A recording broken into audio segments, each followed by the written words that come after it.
Okay, so I'm going to be sauteing these guys. So what we're going to do is I'm going to go ahead and take their guts out, take their gills out, and then I'm going to descale them.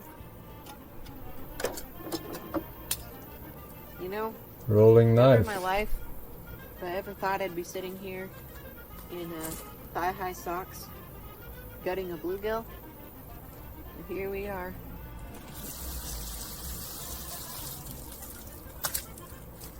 Now we got to descale them. So what you do for that is you hold up the bluegill by the head. I like to do that. And you just go against the scales with it. All of them just come right off. Bro, that fucking knife management. See? There's a fucking Nice dog and running descale. around. Let me do the other side.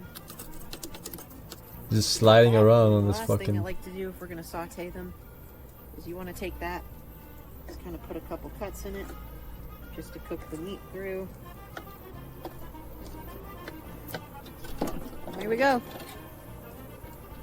Ready to be cooked. So we've got 4 bluegills here, which I'm going to saute. Here's the bluegill that had its tail missing for whatever got to it. I have some vegetables inside. It's like a big bag of vegetables. It's got like broccoli and carrots and other stuff in it. So I think we're going to cook that.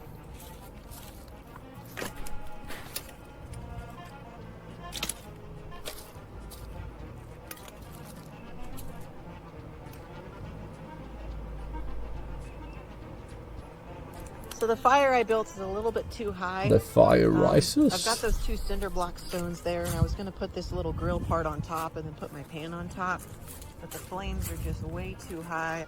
So I'm going to go out in the woods, see if maybe I can find some like big stones or something I can place on top of that. Okay, I found 2 more cinder blocks and I stacked them on top. I think that might just work. Okay. We're gonna start with the vegetables. I've got some broccoli and carrots and some other stuff in here. I'm gonna cook that in a little bit of Forsen. oil. Let that cook up.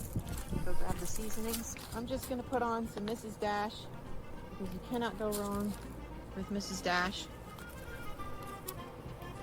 And then we're gonna put on a little bit of salt.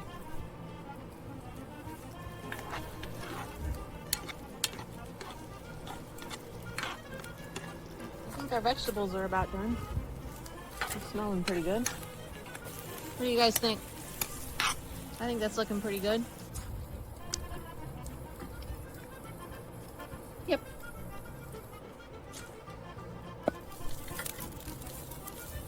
I'm gonna put mostly the same seasonings on the bluegill. The only difference is I'm gonna put on a little bit of salt and pepper. Why wouldn't you chop off the head though? If you're doing the descaling and gutting anyway. Right. There's no reason not to.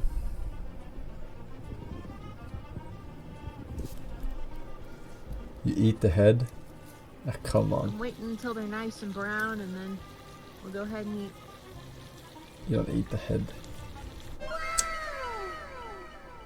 Ah, stop it. Alright. It's all done. May not be the prettiest thing ever, but it smells pretty good and it looks pretty good, so I'm probably going to want to give Ruster some too. Ruster, you want some fish? Okay. That looks pretty good. Let's try some of this. That is really good. I was thinking the seasonings I put on there weren't going to make it taste very good, but like, that is very excellent. I'm gonna give one of these fillets to Ruster. He deserves it. He's been a good boy. Careful, it's hot. There you go. Enjoy that. Nice. What about the bones? Flaky white meat. Can get in his throat. Let me know if you guys would want to see more videos like this in the future. I think it might be cool to do a catch and cook maybe for like trout or catfish or some other type of fish. So just let me know if you guys would like to see that because I'd totally be down for making one of those. Thank you all so much for watching and I'll see y'all later.